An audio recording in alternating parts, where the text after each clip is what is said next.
আসসালামু আলাইকুম। Hello everyone, কেমন আছেন সবাই? আজকের পর্বে আমাদের রেসিপি হলো গুঁড়া মাছ। গুঁড়া মাছের চচ্চড়ি খুবই সহজভাবে উপস্থাপন করব। আশা করছি রেসিপিটি ভালো লাগবে। চলুন কথা না বাড়িয়ে রেসিপিটি দেখে নেওয়া যাক। বিসমিল্লাহির রহমানির রহিম। এখানে আমরা ছোট মাছ নিয়েছি। মাছটি হলো মলা মাছ। মাছগুলো পরিষ্কার করে আমরা ভালোভাবে ধুয়ে নিব। সবগুলো মাছ কাটা হয়ে গিয়েছে। একটি কড়াই নিয়ে নিচ্ছি এবং মাছগুলো দিয়ে দিচ্ছি। মাছগুলো দিয়ে দেওয়ার পর এর মধ্যে সবগুলো উপকরণ দিয়ে দিব। অ্যাট ফার্স্ট দিয়ে দিচ্ছি পেঁয়াজ কুচি, কাঁচামরিচের ফালি, দিয়ে দিচ্ছি কুচি কুচি করে রাখা আলু। আলু দিয়ে দেওয়ার পর অ্যাড করে নিব টমেটো ফালি, হলুদের গুঁড়ো হাফ টেবিল চা চামচ, ধনিয়ার গুঁড়ো হাফ টেবিল চা চামচ, গুঁড়ো মরিচের গুঁড়ো 1 টেবিল চা চামচ, স্বাদ অনুযায়ী লবণ। এখন আমরা দিয়ে দিব সরিষার তেল।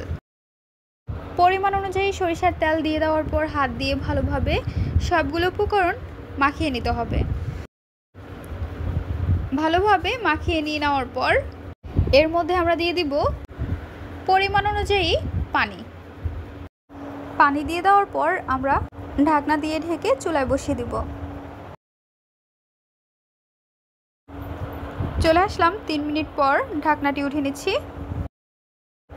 ঢাকনা উঠিয়ে নিয়ে নেওয়ার পর খুন্তি দিয়ে আলতোভাবে নেড়েচেড়ে নিব। নেড়েচেড়ে নিয়ে নেওয়ার পর ঢাকনা দিয়ে ঢেকে রেখে দেব। ঢাকনাটি উঠিয়ে নিচ্ছি।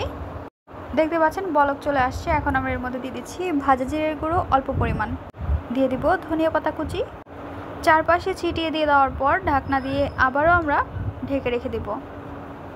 চচ্চড়ির পানিটি যখন টেনে যাবে তখন আমরা চুলাটি অফ করে পরিবেশন করে নিব। প্রায় তৈরি করা হয়ে গিয়েছে। এখন আমরা চুলাটি অফ করে নিব। মজাদার চচ্চড়ির রেসিপি আপনাদের কাছে কেমন লেগেছে তা অবশ্যই জানিয়ে দেবেন আপনাদের মূল্যবান মতামতটি। ভিডিওটি যদি ভালো লাগে তাহলে অবশ্যই একটি লাইক করে দেবেন এবং সাবস্ক্রাইব করে আমাদের পাশে থাকবেন আরও মজার মজার রেসিপি দেখার জন্য। সবাইকে আমন্ত্রণ রইল। আজকের পর্বে এখানেই বিদায় নিচ্ছি। গাইস, আসসালামু আলাইকুম। ভালো থাকবেন সবাই। আল্লাহ হাফেজ।